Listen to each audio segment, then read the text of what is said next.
Alright, we're here again, and I'm again happy, because when I'm not recording, I'm not so happy. I'm kind of sad, but when I'm recording, everything is okay. Now we go to layout. Ooh, pretty nice. Press our button, then go to our image plane and disable it. And now we have a very good looking character. Just nice. I like him. I like it, the character. By the way, at some point, we probably should make a little bit of texture for the legs and the tail. A little bit and a little bit for the arms, so they can have this kind of a pinkish color. Or we can try to make a material that will but it will be difficult with the material. Probably we should make a texture. So, whatever. Let's make the borders of the glasses. Let's make a metal material for them. And the metal material will be, if we go metallic 1, we have to go, and then roughness a little bit more down. And now we cannot see it that much, but if we go to render mode and turn on our lights and stuff, we'll see that the borders are kind of metallic. We will apply this material to this too. So to apply an existing material to an object, select the object, selected, then go here and find your material from the menu. It has to be existing material basically. So yeah, this is metal now. They are metal, which is fine. I don't know why this is not red, but let's make it red. Yeah, we'll see. It's looking kind of nice. What I like to do is I would like to take this, put it in this place around here, this light, and then make it an area light, R to rotate, and point it at our character, increase the size maybe, and yeah. Here the sweater, I like it to be more rough, a little bit more rough, like 0.65, it's okay. And this light from the back, which is a sun, I will dial it down a lot. So I will press 2 to make the strength of this light 2, and I will disable the shadows. So if I disable the shadows, it's not very nice. But let's make it go a little bit more from the top. So R to rotate it down. It's not good. R to rotate it up. Whatever, it's fine. So this light, I will move it back. If I move it back, I'll have to make it stronger. If I move it closer, yeah, so I will move it a little bit back. And I will make it stronger. Like maybe 500 watts. It will be better. But we have an area here which is not lit. But it's okay. For now, this is okay. We will not make... This is not the final render in any case. And also, for the ears, subsurface a little bit will be fine. A little bit, just a little bit. 0 point something. And surface color will be kinda reddish. Yes. And if you increase the subsurface, it will be fine. I mean, it's good, right? You see? If we increase the subsurface. So we have to see which subsurface will be fine. I think this is okay. For the head also, we need a little bit of subsurface, but not too much. Because if you put a lot of subsurface, you will lose some detail of the face, for example. So a little bit subsurface, and that's it. Not too much. Or none. For the body, we also can have subsurface color, some kind of a reddish, and we'll dial it down, the subsurface. So it's just a tiny bit. And the radius of the subsurface, we can dial it down too, increase it, but don't increase it too much. Maybe 1 is okay. And those other things are for other colors. They are kind of doing some strange things, so don't touch them too much. Then for the sweater also we can add some subsurface, and the subsurface color to be whatever we want it to be. Of course, if you add a lot of subsurface, it will be awkward. So just a little bit of subsurface is always fine for fabrics. And for skin, I will add the, what is this material for the body? Let's call it body, and we can apply it to the tail too. So we go and apply the body material to the tail, and we can increase the subsurface a little bit more. Yes. Yeah, for now, that's okay. I don't think we need anything else for now. And by the way, this is enough for our mouse. We may not do anything else except for the pose. Sorry, I pushed the microphone, but whatever. So we may not do anything but the pose. But now I like to show you a little bit more hard surface techniques, how I do a weapon, because most of the time you will have to do a weapon in your work. So I will show you that. But before that, before I show you how to do a weapon, we'll go to a normal mode, and I will show you the heroes of the dark game. Not the whole game, just the characters. So those are the characters, and for example, this one is a character. We can rotate it. We have some items, but whatever. The characters are important. So those characters are made by me and my colleague. So this is not made by me. This is my colleague. This is also him. He made this. He's pretty good, by the way. They are all made high poly in ZBrush, and the low poly in some other program. He is making the low poly in Topogun. The program is exactly only for retopology. So this is it, but I made my low polys in this one is made only in ZBrush and a little bit in Blender.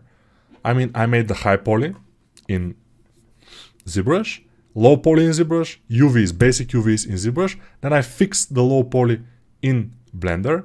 Then I rearranged the UVs in Blender, and then I exported to Substance Painter. And then it was textured by a texturing artist. This one is him.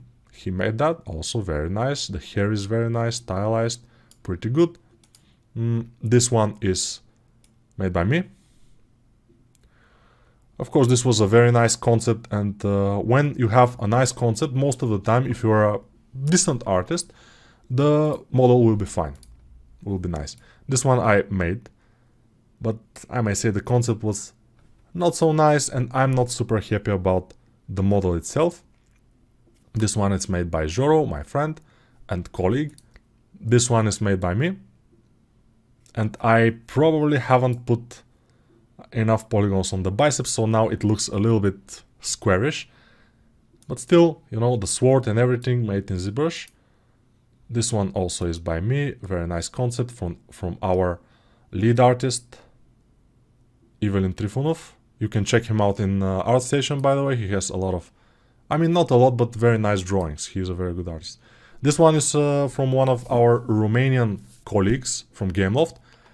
He made the concept, I made the model, and then our lead animator Didi, she made the animation, and the animation is just amazing. It makes the character look so alive. So without animation, this character looked also nice. It's not bad, but with animation it looks just wow. This is my favorite character, maybe, by the way. Like, she looks very nice. This is also made by me, the model, and the animations again by Didi. And you see cooperation, nice concept from the concept artist. Good 3D artist makes the model, the high poly, low poly, UVs, texturing, basic texturing. Then the final texturing is made by another artist, and the animator, by the way, is very important. It makes, I mean, the animations make the model look amazing at the end. This is made by me again. Nice. This one is also by me. Yeah, we have made a lot of characters in those years. This is made by Joro, but the model is great. Very nice. but the animations are amazing. And this particular, because she looks so alive with this, the hair is moving a little bit and everything, just very nice. And she's all those little movements. This guy, one of the first models that we made for the game in this stylization, because in the beginning it's supposed to be more stylized game, like the mouse that we are making, almost that kind of stylization, but then it became a little bit less stylized, but still, of course, you see, it's stylized game. And this is one of the main characters and one of the first characters we did. This one is done by another artist, which is one of the few characters that are not done by us, but the two people that were working on this game, the character artists. This is done by my colleague Joro, one of the first characters too. This one is done by me. The animations are pretty nice. The crystal that it's rotating here, we spent a lot of time to make iteration of that crystal. It looks simple, but it's this one is by me too, and the shield. This one is also made by me. I'm not super proud how it came out. I mean, in the high poly it was nice. Then in the low poly it lost a little bit of the face. It's not as good. And in the final it's not exactly fine. I don't like it. This one I'm pretty proud of. This one I did. The hair came out pretty well, but it's not only my fault. It's as I told you, I'm making it. I get feedbacks from our lead artist, Evelyn Trifonov, and it's a kind of a mutual thing. We all do it.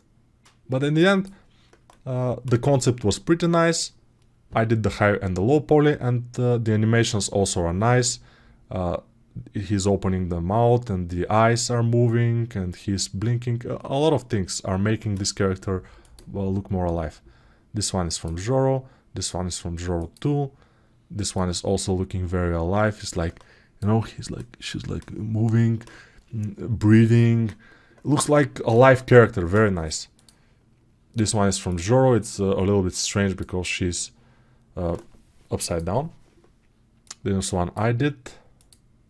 This one is from Joro. This one I did. Pretty cool. And this one I did also. This was one of the... it seems simple, but it was one of the most difficult characters to retopologize because of this here on his... Because everything is manual retopology. Everything is by polygon by polygon.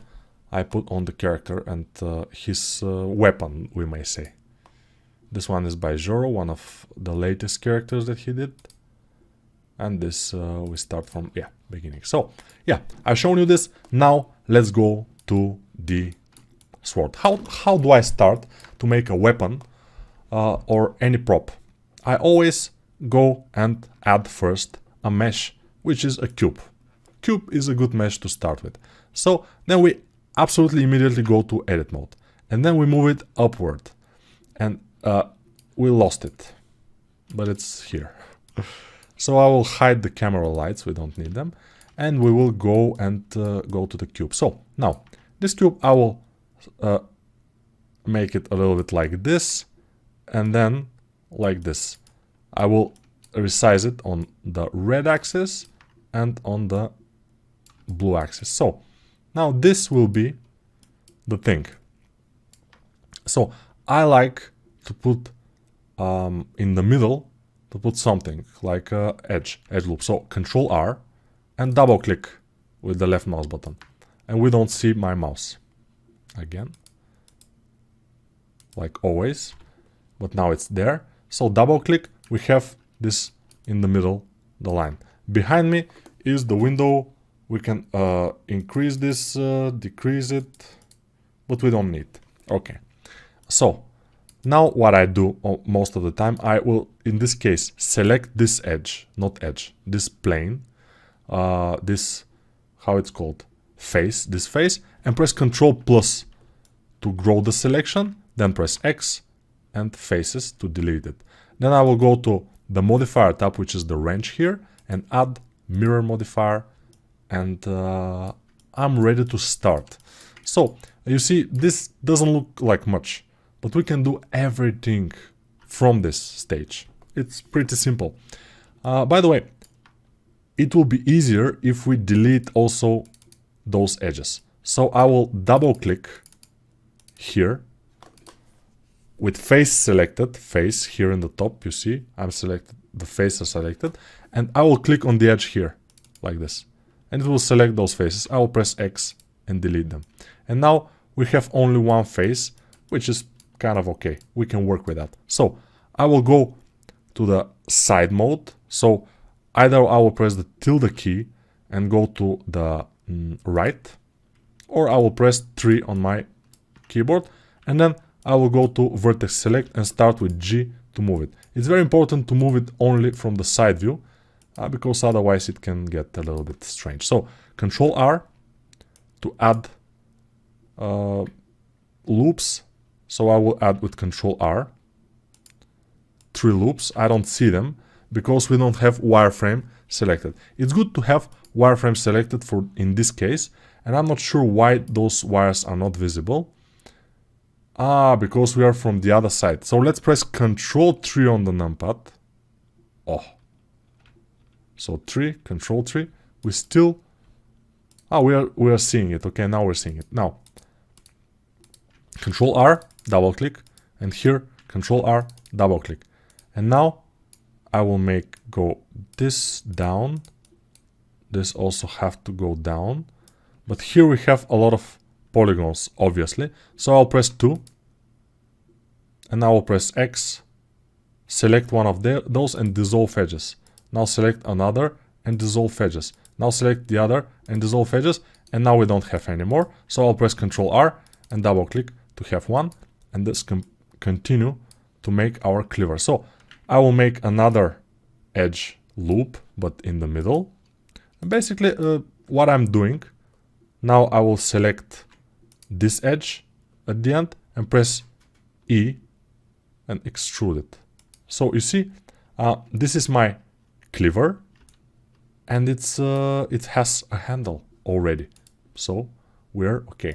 Now I will extrude a little bit more one more time and extrude down here. And now with the vertex selected, with G, I can move around. I can do some stuff like this, G. And if you have a design, you can put it, of course, on a plane here, and you can kind of follow it. I don't have a design. I will have to improvise.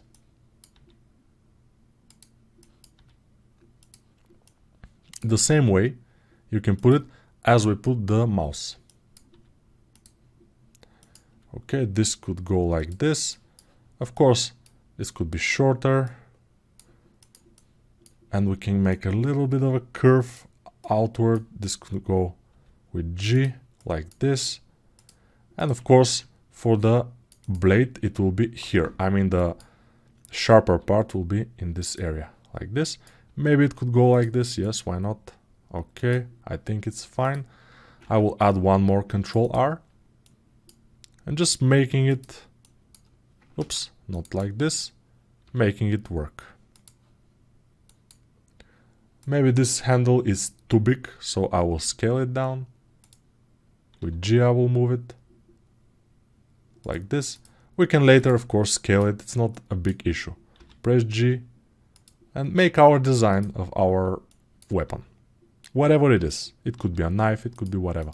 So I press here, I press G and move this. And when I'm happy with my design, which will be never, since I told you I collect knives, so I like to spend time when I'm making knives or similar things like knives. Maybe this could be nicer if it's more straight at the end, not like this, just straight. It will be nice, but here we can make some a hole or something, because now it doesn't look as good. We can make a hole, I think. And I can show you how to make a hole there. So to make a hole in here, what we have to do, I will try to use the Boolean modifier. So first, Shift A to add a cylinder. Now where is this cylinder? It's here. So I need to decrease the number of the cylinder, the number of the things in the cylinder. Maybe 6. 6 is okay. So vertices will be 6. And now we are ready. We can go and put our cylinder. Let's rotate it. Wow, we have, yes. We have the mirror modifier, but whatever. I'll rotate it. And with control, no, with shift, no, with control. It has to snap, but it doesn't. So, yeah, I will write here, just behind me. You will see there will be a window, which is minus 94 degrees. I'll write 90, just 90. So it's okay. Now I'll press S to scale it. But make sure you don't scale it as I do, exactly, because it's bad. And I will put it here. Why am I doing this? I want to make a hole. And I will show you why. Here. And let's see if we can now use the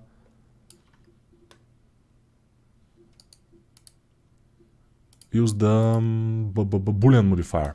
So if we want to use the Boolean modifier, we have to kind of separate this mesh. So I will press the right click, then go to separate, P, and selection. Now it's a separate mesh. I will press tab and then select my mesh and then press tab again. This doesn't matter, it's something else. So I press tab again to enter edit mode to the cleaver itself. And now here I can go and add the modifier to the cleaver, Boolean, and then select difference. It's selected here in the Boolean modifier, it's select difference.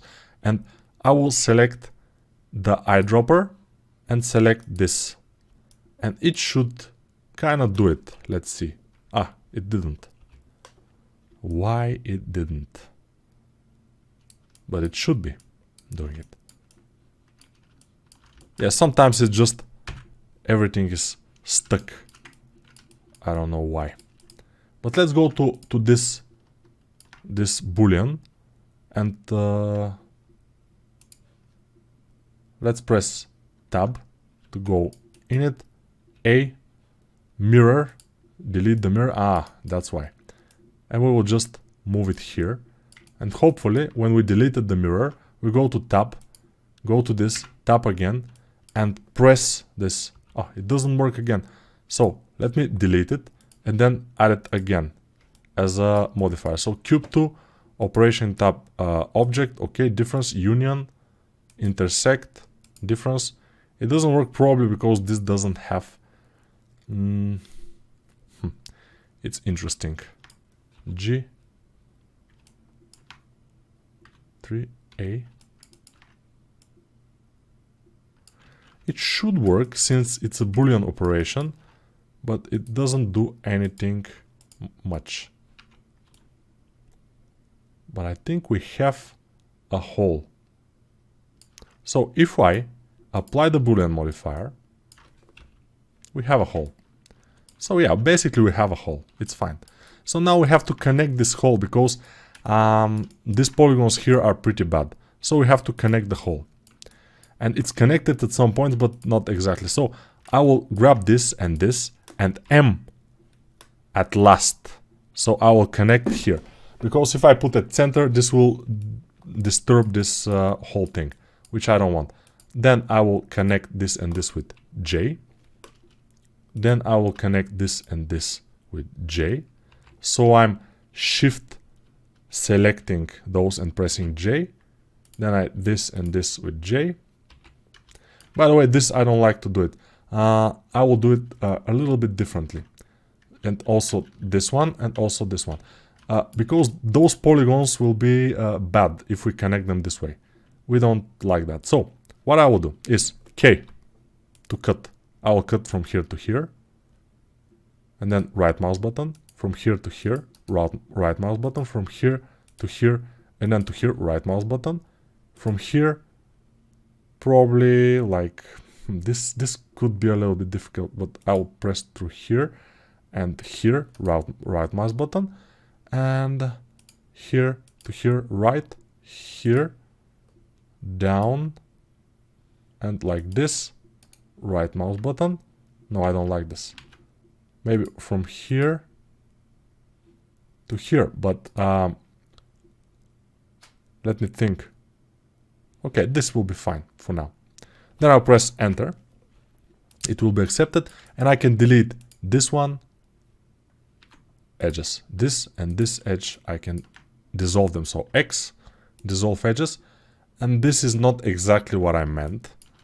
So this edge probably I will not be able to dissolve. I will dissolve this one, dissolve edges.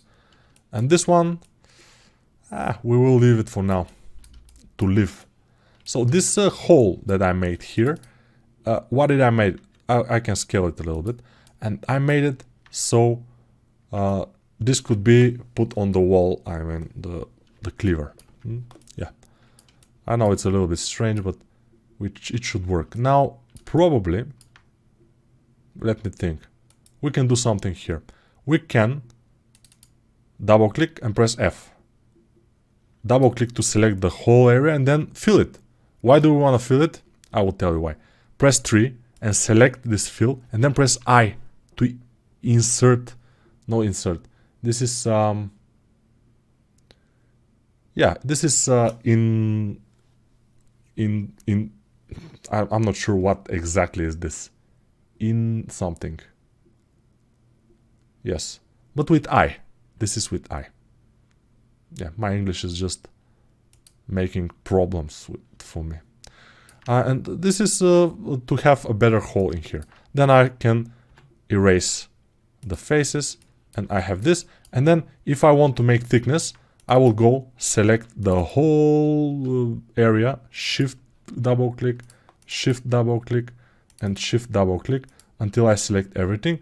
Also this inner part, shift double click, and then with E, and then going this way, which will be the X. So E, then X, and then connect in the middle, clipping, and then it will basically connect. And now, of course, the only thing that remains to be done is to select this bottom part and move it this way to make it sharp, like this.